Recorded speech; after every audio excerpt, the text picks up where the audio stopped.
Donc nous nous trouvons à Oraison, dans le 04, les Alpes de Haute-Provence, et nous sommes chez François Doucet Confiseur. Donc nous sommes une confiserie qui fait des chocolats et des pâtes de fruits.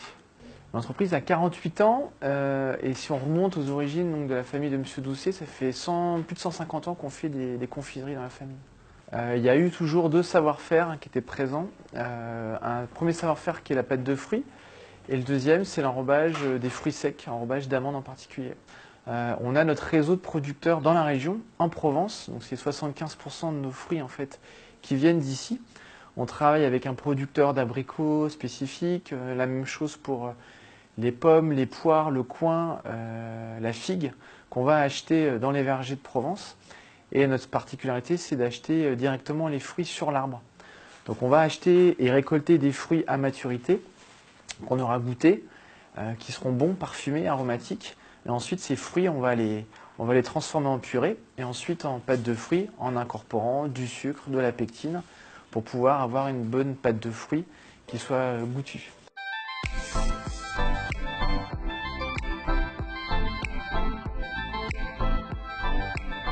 Alors ici, on est dans la salle de turbinage, c'est-à-dire que dans cette salle, il se fait la totalité des enrobages pour la société. Les matières premières, alors il y en a beaucoup de produits à base d'amandes et de noisettes donc qui sont grillés avant. Et en fonction des produits, certains produits vont passer dans les étapes de turbine ou alors dans les cabines qui sont au fond. Et ça, c'est dû au processus de fabrication que l'entreprise a élaboré. Je pense que la pâte de fruits signature, ce serait la pâte de fruits glacée. Souvent, on entend dire que la pâte de fruits est parfois trop sucrée.